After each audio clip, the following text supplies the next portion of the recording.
Okay. Versatile Vigilante, Young Vince, Uncle Vinny, and we're here with the very talented, very creative Miss Kim Lyon. Aw, thank you. I'm happy to be here. Thanks, Vinny. My pleasure. Thank you so much for coming out. Really appreciate it. You are an awesome artist. Let's start off with that. I've seen your work around. This is the first time we met, but I've seen your work quite a bit, and you have an extremely unique style. And I'd love to kind of talk all about that today and learn about what got you here. So, again, very excited. Oh, thanks. Thanks for having me, and I'm honored that you enjoy the work. And so yeah, I'm excited to talk about that today. Absolutely. We were talking a little bit before the cameras were rolling, and you're not originally from Phoenix. You're from the Uh, Midwest. yep. I'm from Indiana. So, how the heck did you get out here? I actually, ever since I was 13, I wanted to move to the desert and be an artist. My family brought us out here when I was 13. Like I said, when I was 13, we came out on spring break, and it was my first time to Arizona, and I just was enthralled with the Sonoran Desert and the saguaros and the cacti and just the colors, everything. And I was already very into painting and drawing and the arts at that age. And so all of my art after that was the desert. And I knew I wanted to get back here one day. It just took a very long time and a roundabout way to do it, but I got here. So You made it happen. yes, What do you think it was about the desert specifically? I feel the same way. There's such a crazy vibe, and it's hard to put your finger on it. I honestly don't know what it was at 13 that was like, this is the place. I think I just felt connected to it. I do feel connected to it. It's unique. There's no other place like it anywhere. And I think maybe at the time it was just so vastly different from what I grew up in. But I've always loved being out in nature in general. Like, I love the woods. I grew up playing in the woods, and I love the ocean. Like, I just love being in nature. But here it's just so striking, I think. So, That's a good way to put it. And I always find it to be kind of spiritual in a way. Like just I don't know what it is. Being in the desert, yeah, you feel you're in a different place. yeah, for sure. Yeah. Absolutely. So were you doing art as a kid? Oh, yeah. I can't, I think the earliest memory I have of drawing was when I was 5. Um, I was at a friend's and I drew strawberry shortcake and her little friend and like the little strawberry house and all of that. And I brought it home and my mom was like, that doesn't look normal for a 5-year old. And she put me in art class after that. And so it was just kind of always a thread in my life through elementary school, junior high, high school. I was that kid that would escape to the art room during lunch and find my peace and quiet there. And art was my escape, actually. So in junior high and high school, it was where I could, yeah, just create. So and but I didn't study it like I wanted in college, so I got away from it for a while. Why was that? I wanted to double major in art and German, and the advisor told me I couldn't double major. She said, you'll be too busy with your art major. You'll be in the studio all the time. You won't have time. And I didn't, I think, know myself well enough to be like, oh no, I can do that. Because looking back, I could have done it. Like, I already had most of the credits I needed in German actually for the major. I tested into third year. I was already fluent. So I probably could have, but I was 18. Yeah. So I listened to the adult, and so I chose German and I majored in German actually. So, Which is not a bad thing to have at all. oh, that was cool. That was a fun major too, and I studied abroad and I wound up living in Germany after that. And both of my daughters were born there. No way. Yeah. Which part of Germany? I lived near Dusseldorf. Okay. I have a cousin living near Munich right now. Okay. And then I went to Berlin one time and talk Yeah. about art. Tons going on out Yeah, there. Berlin is cool. I haven't been for a very long time, and it was still a construction zone when I was there last, so I need to go back and go explore all of that. Definitely. What was it like? Did you move to Germany on your own? No, I got married and I married a German and I moved to Germany. So, German culture is very fascinating to me. I feel it's very structured. I don't know if you get the same yeah. vibe. Like if they say the train comes at like 6:06, it's coming at 6:06, you know? Oh, well, once upon a time, it's not like that Okay. anymore. Unfortunately, that is no longer accurate. But at one point in time, What the heck do I know? but no, I mean, there's a certain, I think in any culture, there's there's a way to do things that kind of, any culture has kind of subconsciously or consciously agreed Right. upon, and how things move, and definitely some things that are above the surface and below the surface. And in any culture, I think learning about the things below the surface is really interesting when you're like, you feel like you're running into walls, or you feel like you're an 8-year-old kid all over again. Or so I'm very grateful for that experience, because I mean, I was an exchange student like two or three times prior to that, not just in Germany but in Japan as well. So Wow. I had already experienced a lot, but then living there for 4 years and kind of just digging deeper into being somewhere else, it was a very good experience in learning to accept that every culture is well, how do I put it? We're all human, and if we can adapt to different cultures and ways of engaging with people, because at the heart of it, we're all still just people. So I enjoy that, actually. So, and that's, I think, a part of my art too, is that whole, I enjoy going to other places and engaging with different cultures and learning how other people groups do things. So, and how can I adapt and learn from it, and what works for me, what doesn't work for me on an individual level, but how can I, blend in with the whole, if at all possible, and respect what's happening, too. So, Yeah, that's such a good point. You're in a different place. It's a different world almost, but it's still people. It's still everyone's really the same in most ways. mm-hmm. They want to they want to have a nice home. They want to be around people they care about. Yeah, Languages are different, culture's different, but inside's usually about the same. yeah. Very interesting. I learned that culture, I heard someone say once that culture is a people group story of survival. And I think it's, all these expressions of how, you know, we have, you know, lived life. I think they're all beautiful because they're all an expression. How the language itself, the music, the art, the traditions that come out of everything, that celebrate and acknowledge the human experience, the collective human experience. I just think it's all beautiful and fascinating. So that's something that, while I didn't study art in college, I did, get to study culture and some folklore and anthropology as well. Okay. So, but yeah, that's definitely a main passion of mine that I've been able to kind of fuel into my art through these kind of light and airy and colorful travel poster designs. Absolutely. And for anyone that hasn't seen Kim's work, I'm gonna put some stuff on the video here, but it's extremely colorful. It's one of the reasons I wanted to do the interview here.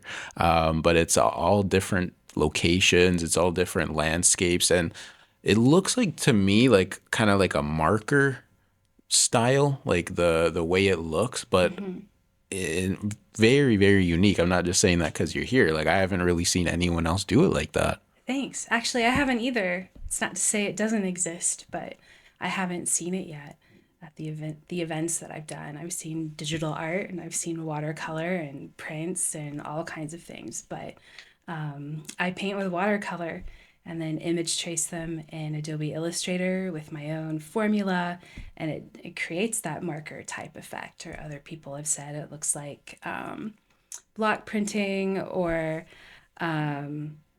yeah, just lots of different kinds of methods, but nope, watercolor and graphic design. I love it. Was that something you experimented early on, or was that something that you kind of discovered a little bit later? Oh, I didn't kind of, well, I used to paint with acrylics mostly because they're portable and they dry fast and all of that. They're easy to clean. I did some with oils. I used to take classes at the Scottsdale Artist School, like even Mm-hmm. before I moved here. I would come out here on vacation and I would go there to either open studio or to workshops and I learned a lot. And that was kind of when I started getting back to art and bringing that back into my life. That was a good probably 12 years ago or so that started making a comeback. But the watercolor, I was here on vacation in 2019. I was teaching in Indianapolis, and on fall break, I came out and I didn't have time to pack my paints. So when I got out here, I wanted to go, find something small and portable that I could take with me to the botanical garden and just, play around. And I found this little watercolor tin and it had this little water pen inside of it. And I was like, oh, cool, what's that? I had never seen one before. So I just started playing with that and this like loose, and I have to say, I hated watercolors before this. I honestly, I honestly don't even know why I bought the tin. Like, I knew I hated watercolors, and I had taken a watercolor course at the Scottsdale Artist School, and I had had such a bad attitude about it. I'm not proud of it at all. Like, I am a teacher. I know those kids. I was that kid in that class, but so I don't know what it was. I just got this tin, but it was this water pen that changed everything, the way I could hold it, and then this like loose kind of abstract style with it came out of it. And I played around with that a lot starting in 2019 and then when I moved here. And when I moved here, I was teaching graphic design. And I was lesson planning kind of early on in the year, and I've stumbled into this video on how to digitize watercolors. And I mean, I knew how to digitize things because I also have a master's in visual communication design, but I had never like connected it with watercolor art. I used to draw my own icons and image trace those. So I knew what image tracing was, but again, just had never connected the dots. So that's what this video explained how to do, how to image trace watercolors. And I thought I wanted it to look just like the watercolor because I was really interested in illustrating a book that I wanted to write. I wanted to illustrate it with watercolors, and I abandoned the book. I still want to finish that, but so anyway, I was like, well, I've got this watercolor abstract piece I did of the McDowells over here, so let me test it on that. And it came out kind of abstract in these bigger shapes and larger chunks, and I was like, oh, that's cool. And I tried it again and it came out looking like the watercolor. I was like, oh well, now that's boring. Like I thought I wanted that, but actually this other style is cooler.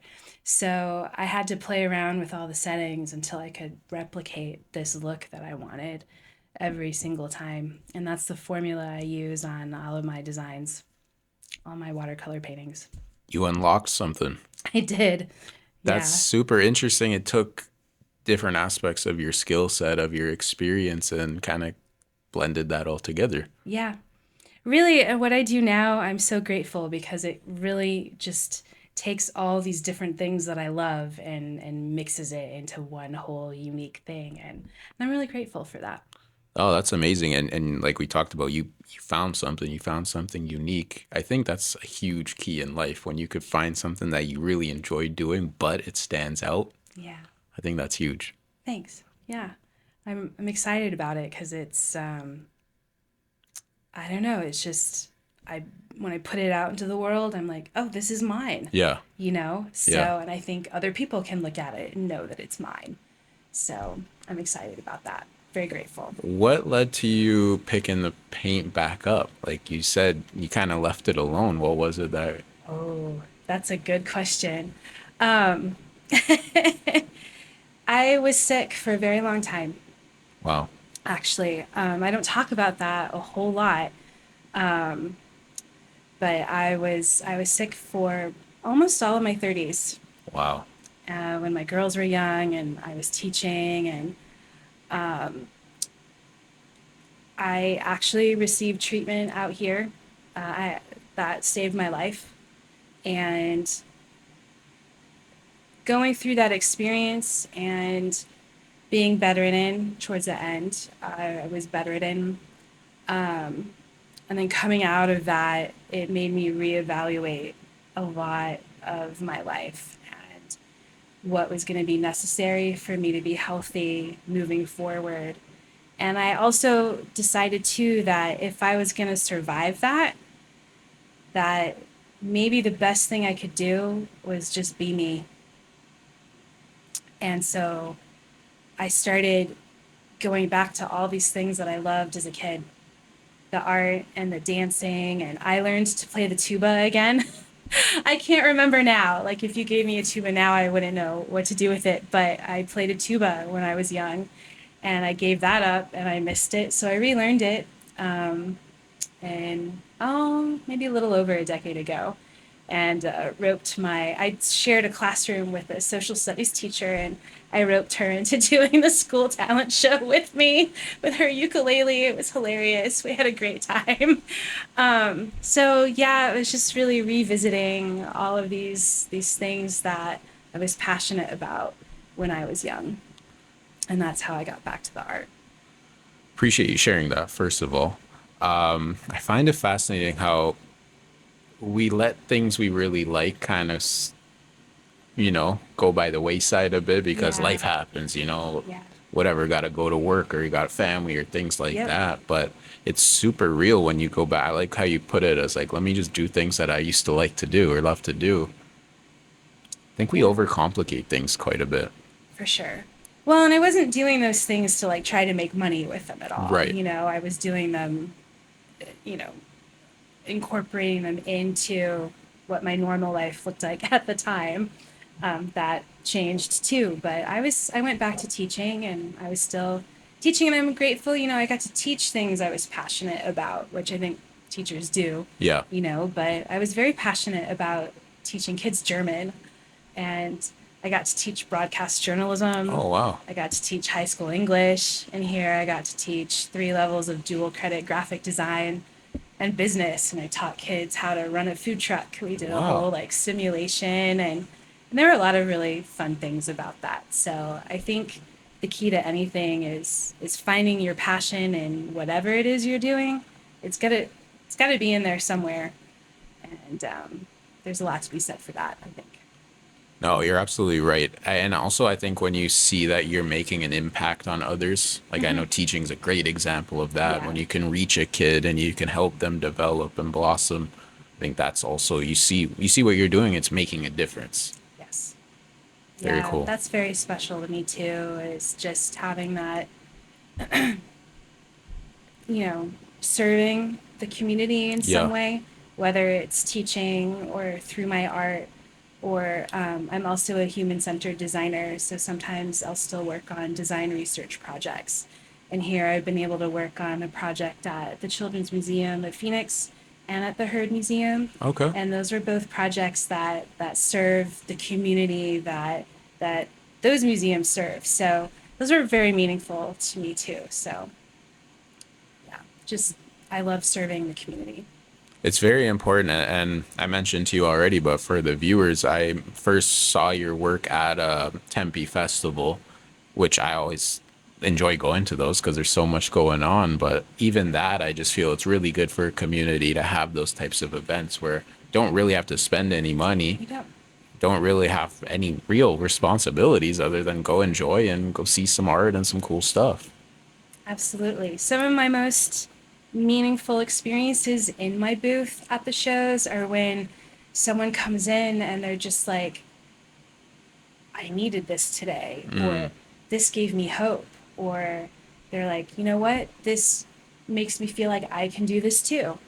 And, you know, we share stories and hugs sometimes, and whatever it is that sometimes people find me in my work in my booth, and there's this exchange that happens, you know, without needing to buy anything, you Right. know, but I think art has the power to do that.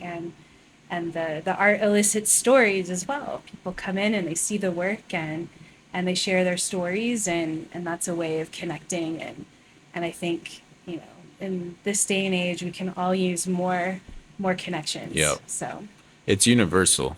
yeah, It's, and your art, it doesn't have any, you don't need to read anything. You don't have, it's right there. yeah. I really enjoy that. Thanks. Absolutely. So, what was the decision maker to eventually fully move out here to Phoenix? It was just time. My youngest went to college. Empty nest. I am an empty nester. I became an empty nester, and I was considering moving in general, like either to downtown Indianapolis or here. And it was like, well, I mean, if I'm gonna move, I should move, Yeah. and that trip out here in 2019 when I got the watercolors, it was like, oh, wait, like this was a thing I wanted to do. And now my kids have both flown the coop, and maybe I can fly the coop too. Right. So that was kind of that impetus. And I kind of thought, I'm not getting any younger, so if I don't do it now, will I do it later? Like, so I figured I should just jump in. Excellent. That's a really, so I was talking to someone about this recently where we talk all the time about what you want to do in your career or what you want to do your relationships, but what about when you're, that stuff you've kind of achieved a lot already. What else are you supposed to do? And I like to hear from people like yourself of like, no, there's still risks to take, Oh, there's always you know? risks to take. It's very important stuff because life is life, man. No matter where you are, what age you're at, Yeah. you want to challenge yourself. You want to try different things. So I always enjoy hearing stories like that. Yeah. Yeah, I agree. Like we need to keep growing and trying new things, and yeah, it can be terrifying. I tell people like running an art business is thrilling and terrifying at the same time, but I wouldn't trade it. 100%. What do you mean by that, though, in terms of the thrilling and excitement? Oh my gosh. Well, just any new event you do, any new piece you put out, and you get people's responses to it, or it connects you to new people, or it brings you to new places. Like when I left Indiana, did I think I would be showing my art in Little Italy in San Diego and like be able to see the water? It's crazy to me. Or my work was in a show in Paris Wow. in 2023. I mean, it didn't sell or anything, but I went to go see my work in Paris. Like, I didn't think that would happen. I've gotten to try more new things like designing wallpaper. I didn't know how to design repeat patterns, so I learned that and designed some wallpaper. So just new opportunities that came that I couldn't foresee, new Right. places to go, new people to meet. So that's all the thrilling part. That's amazing because you don't know what it's going to look like, but the only way to know what it's going to look like is to keep going. It's like a funny game almost. Yeah, yeah. I mean, I do think there are moments to step back and reassess and like, am I still going down the path I wanted to, or is there something else I needed to try, or Right. like, or this has grown. Like, actually, right now, I'm kind of like it's all grown so much since I started with 12 travel posters, Hmm. and I've tried so many new things. Like, what is the core of my brand now, and which direction am I still moving in? It's a good So question. What's the answer to that question? I don't know yet. Okay. That's I don't know. I have a meeting on Thursday. I'll have answers later. But I think, yeah, I mean, I've been doing this for 5 years. I think it's a good time to step back and, right. and be like, wow, like it's not just travel poster designs anymore. So Good for you. That's really, really cool to see. thanks. It's been fun. Absolutely. So when you're doing these markets, you're by yourself primarily. Hmm. So you're moving the goods, you're setting stuff up. Yeah. Well, locally, I do have people that I hire to help, Okay. because it did become very physically demanding. So I have great people to help me here set up and tear down. And they're just so much fun. It makes it more fun to have other people to do that with too than just Right. doing it by myself all the time. The setup and the tear down, and that was thrilling at first. And I was like, "Oh, I'm so strong," and later I was like, "Wow, like if you do that every weekend, as a lot of us vendors do, then as you're getting to a certain age, you're like, wow, okay, Yeah. maybe." And then it was kind of cutting into the creativity. So I did a year ago, I needed to kind of step back and reassess and strategize like, how do I conserve my energy so I can create but keep sharing the work? And that answer came in the form of doing a 10-week long show in North Scottsdale Mm-hmm. called the Celebration of Fine Art. And I had a built out, like, kind of like mini gallery slash studio space. There's 100 other artists in that event in this massive tent. And I got to go and create for 10 weeks and share my work and meet people. And that was really nice, to not have to set up and tear down a tent every weekend. And I got to create. Like, that was a treat. That is really cool. Have you established some relationships through those types of events? Absolutely. Yes. Yeah. That's one of the other things. Like when we think about, oh, what should I do this? Should I try this? The answer is usually yes, because you'll probably meet someone cool or learn something about yourself. Like there's usually not too much reason to say no, you know? I agree. I would agree with Especially if that. you enjoy it. You're doing Yeah. it for the right reason. So that's really cool to hear. Well, and at some point, you may hit a challenge and you have to work through it, and you might not enjoy that, and that's okay too. It's part of the process. Sometimes we power through things that are challenging and then learn from that, and we get to the other side and we're like, okay, that was cool. Yeah, exactly. That's experience, Yeah. priceless. Yes. Absolutely. So, what was it that kind of led you to go a little bit further down the art is my day to day, as opposed to something I was doing as like you know, a love? I think I just got to a point in my life where I realized I was putting so much energy into other things, into teaching. And I'm glad I did. I enjoyed that. But so much energy went into teaching, not just at school, but even at home, Mm, especially when I was teaching during COVID. There was a lot of work that went into it at home. And as I started prototyping designs and deciding how they would live, I was iterating, and prototyping these travel poster designs. And actually, before that, I had tried putting my designs on things like pillows and laptop cases. They weren't even travel posters yet. Oops. But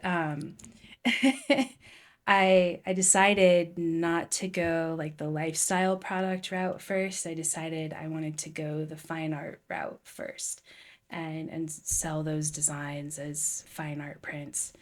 And I took a course called Making Artwork, and it just kind of opened my eyes to, okay, there is a way to put my work out into the world and share it. And what would happen if all of this energy I put into my teaching career, what would happen if I put that into something that was mine?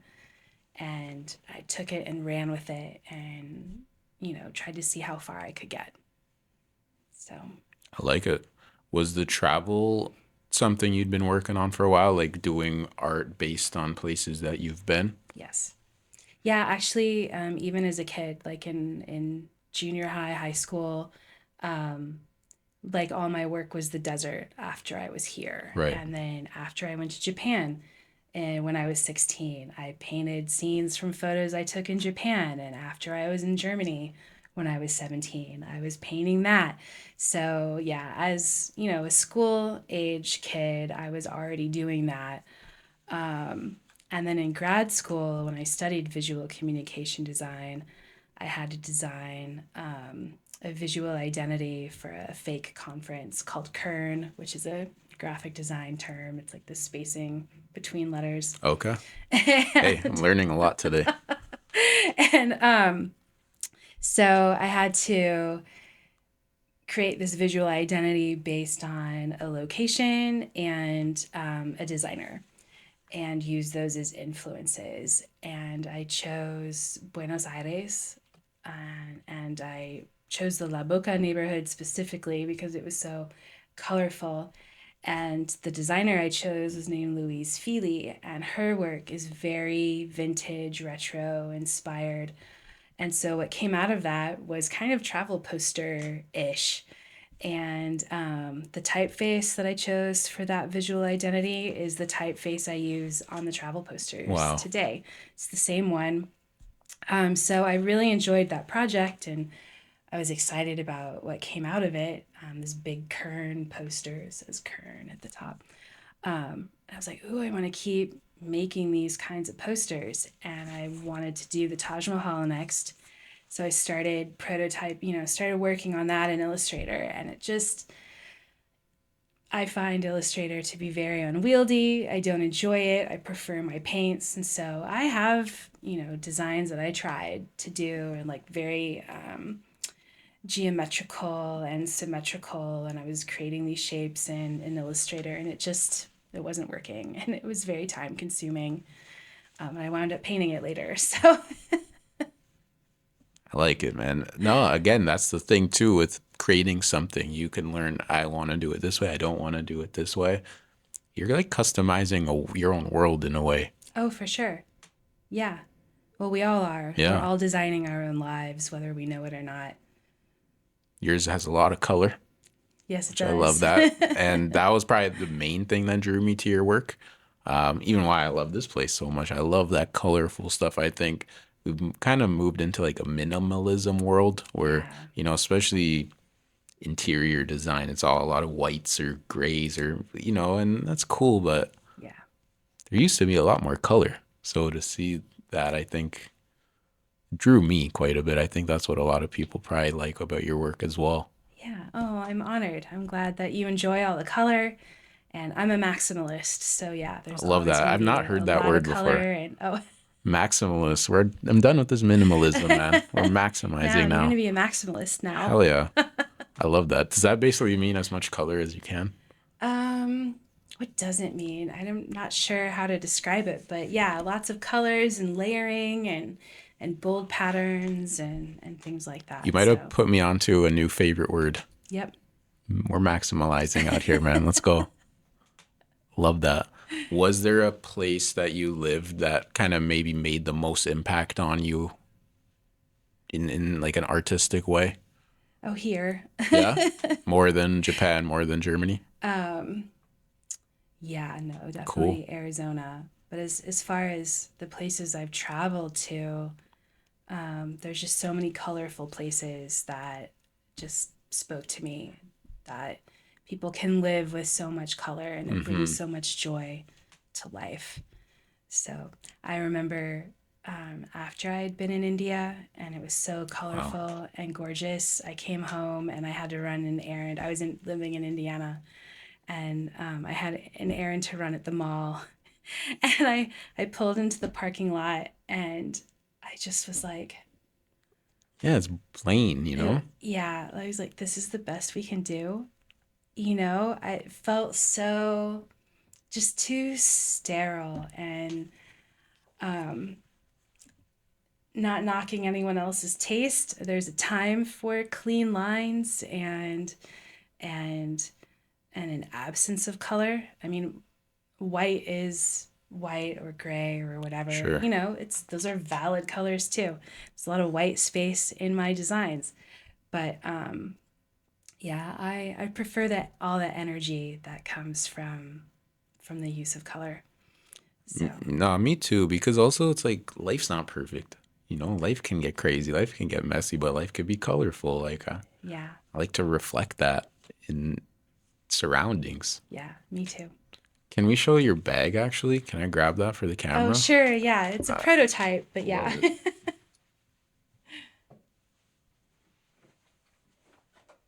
It's a great example. Show that off for the camera.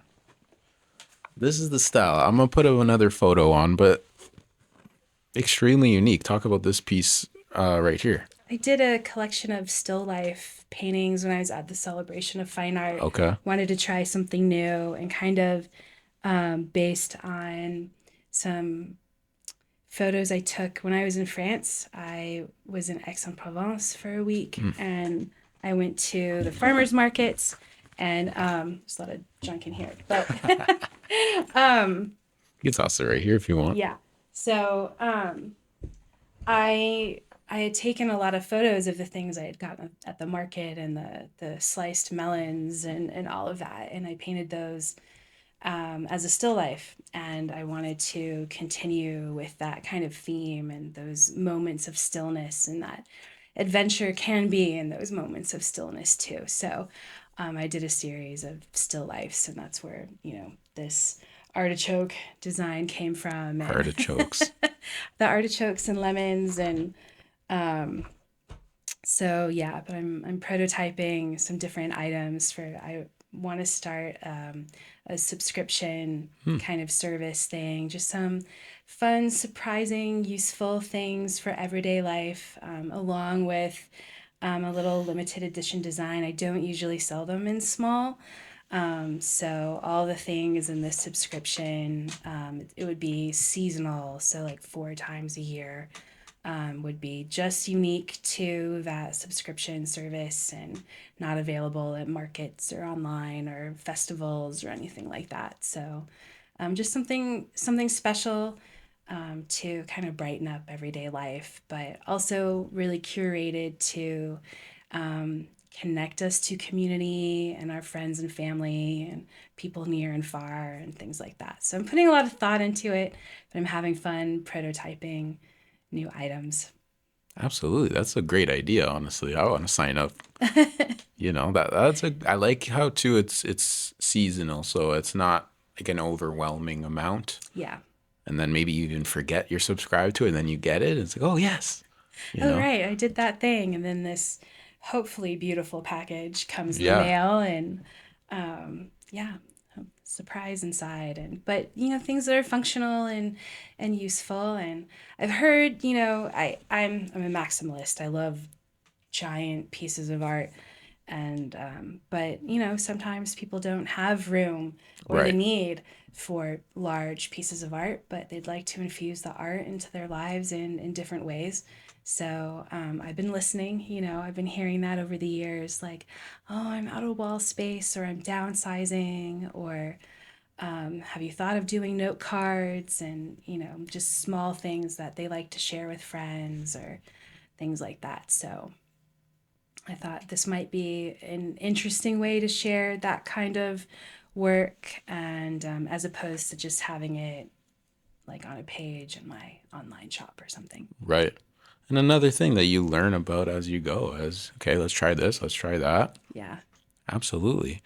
The business side of what you're doing, that's a whole different ball game. When you had your first few designs, did you start selling them like at the markets or was it online or kind of what was your intro to that? It was online first, but I did my first in person event not long after that. Like, Okay. I opened up my online shop officially in August of 2021. And then yeah, it's not so simple, I think, to necessarily drive traffic to your website, and I don't know a whole lot about that even still, because I wound up moving towards doing in-person events, and it's made a lot of difference there in meeting people like Right. you. Right. People see my work out in the wild and then they find me later, kind of thing. So the people who do come to my website, usually they've met me at an event. So I did my first Sidewalk Saturday event, market with just a table and an umbrella. Small Business Saturday, November of 2021. I had actually totaled my car the night before, Of course. Of course, and I man. was totally gonna quit. And it was the day after Thanksgiving, and all my stuff was already in the car. I had gone to FedEx to pick up my designs. I wasn't having them printed at a fine art print shop yet. But yeah, had the totaled the car on the way, and was going to give up, and called my family crying, and my dad was like, no, you're not giving up, you're going to go rent a car. I'm like, where do I rent a car? It was like 8 o'clock at night on a Friday. Everything was closed. It was the day after Thanksgiving. So I had a friend take me to the airport, actually, and then what followed was a whole Seinfeld episode of like, well, we don't have that car, like, but I reserved that car, but we don't have that car. No, And I you know how to take the reservation. You right, can't but you keep can't the. keep it. And I'm like, oh, it's real. So they wanted to give me this little car, and I'm like, that it won't do. Like, I'm no, I have to. I have this big table, and so I was like, what do you have bigger? She's like, got a Forerunner. Cool. I was so traumatized from having crashed the car to begin with, but then I'm in this giant Forerunner. But that was a Maximalizing lesson. I again. was Max, so the universe helped me do that, I guess, because I was like, oh, if I'm going to do these events, I'm going to need a bigger car. Mm. I had a Prius Prime before that. Um, so yeah, I had to get a bigger car. So now I have my little SUV, and I can get a lot in there for all these shows. But yeah, It's kind of so forced into that, Yeah, it's so crazy inadvertently. how life goes sometimes. Like, really, this is the way that I have to find out I need a bigger car. Yeah, Like, I had to go through all that, but yeah, it's I like, yeah, did. you kind of do. Yeah, I unfortunately, yes, I did. Had to go through that to be like, oh, And shout out to your dad as well, because I think a lot of people would have been like, oh, it's okay. Like, just go home and, yeah, come over later. I'll make you something, you know? yes, Nah, like, fuck that. You're doing it yeah. My because dad you're was gonna like, regret it. absolutely not. I love that. Yeah. And So and I do think we kind of need more of that sometimes of like it's okay to be upset and yeah, you're down whatever, but you got to get up, yeah, do it. totally. Have your feelings, and here's a swift kick in the pants. Exactly. Exactly. You mentioned in school like I remember having my mom's a teacher and then having like the best teachers I had were kind of like that. Like Yeah, they were cool. You could talk to them, but also if you fucked up, they're going to let you know about it. yeah, And I needed that. yeah. You got to do the thing. Like it's Yeah. okay. We're here to build skills, so just try again.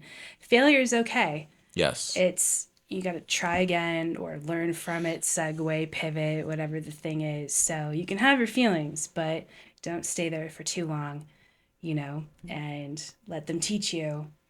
Let those feelings teach you, or express them and then get over it and move on. And I shed some tears that night. I crashed Sure. my car, Hell yeah. and I was scared, and I did that first show with like what 4 hours of sleep and on total adrenaline and a lot of coffee. But my friends came, Yep. and it was a really amazing time. And at the end of that first show, someone who used to own a gallery came by my booth and looked at my work, and he was like, "You're gonna be okay."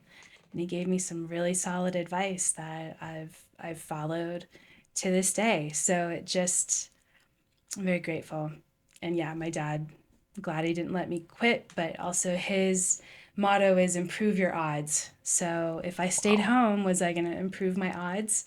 No, it was going to, you know, might have been over. That might have been it. Yeah. I don't know if I would have done another show, or would I have chosen the right car? Would I have gotten another tiny Prius, if I hadn't learned from renting that giant Yeah. Forerunner?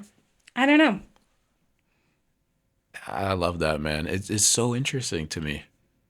But also you have that experience now, of like, no, I've gone through the whatever the next shitty thing that happens is like, well, I've gone through this. I've gone through this. Like this is nothing, you know? Yeah, sometimes, but sometimes you go through that next really crappy thing, and you're in it, and you're like, True. like True. you forget that you've gone through things before, and that's okay too. That's part of it. If we don't Literally, stay there for too long. yeah, that's a great point too. Like literally every day it's a new like, all right, let's see what happens now. Yeah, there may be some kind of challenge every day, and I've had things at shows and other things that didn't go right. I had a lot of products that I ordered for my last San Diego show that arrived completely damaged. I couldn't use them for the show. I melted down. Damn, that's rough. It's part of It's it. part of the game, man. Exactly. And that's the thing too, like when you do something in a creative way or you're doing something on your own, we also like choose this path in a way, you Yeah. know? So it does come with some like, all right, if this happens, I got to be the one to own it. Like it is what it is. Yeah. Yeah. And I do enjoy that when there Mhm. are challenges, like it's mine. This whole thing is mine. There were challenges when I was a teacher and had other jobs as well, but this is mine. Yep. I'm building something that's mine, and I love that. Really feel you on that one. That's amazing. Are you a big Seinfeld fan? I mean, it's nostalgic for me. So when I feel like the world is a little too much, I'll turn that on because it's slower. It reminds me of a time in my life when things were slower. Right. I was in high school when that came out. Okay. So I would watch it. High school? Yeah. 90s. Yeah. Yeah. I graduated high school in 94. Okay. So I was watching that, at home with my parents and in college too. My roommates and I, every Thursday night, we didn't matter whatever was going on in our lives. On Thursday nights, we watched TV together and like Friends. And so, yeah, Seinfeld is nostalgic for me. And I'll turn that on. And I just, like remembering a different time. No, I feel that, and it's also just still so relatable. I feel like really this is what's happening right now. It's like it feels. I like how you said that. It felt like a Seinfeld episode. It did. I know that's how it goes. This is so ridiculous. It's almost unbelievable. Yep. You know how to take the reservation. Okay. And he gets the insurance. So good, man. Who's your favorite character? Oh, Kramer Shout out to and Kramer. Elaine. Shout out to Elaine as well. Fun fact: my middle name's Cosmo, No so way. gotta. Kramer's always had a soft spot for me, you know. That's awesome. Yeah, but no, that's awesome. You have an awesome story, Kim. Very interested. Like again, I was super excited to meet you because I really liked your work. And I just had a feeling that you've been through some things and you've seen some things, you know. So really inspiring stuff. Thank you. Thank you. I'm Absolutely. totally honored you wanted to talk to me today. Man, it's my pleasure. Absolutely. Do you have anything coming up that you'd like to promote? Any events that you're kind of working on? Anything like that? Well, hopefully the subscription is going to be coming out soon. So I'm working on that, and I'd like to get that out as soon as possible because I'd like for there to be a summer edit of that because I have some ideas of some themes for that I'm excited about. And otherwise, I'm creating, and I'll be in the Celebration of Fine Art again next Nice. year. That 10-week long show. I know that's a ways out, but I'm excited to be preparing for that already. And then applying for shows here in the fall. I think I'd like to keep it local for a while. I may do some shows in Chicago that I've applied for. Okay. We don't get those acceptance emails until like I don't know June, July. So summer's always a little bit up in the Yeah. air, and I haven't decided entirely how I want to spend the summer. But looking forward to fall here and being home.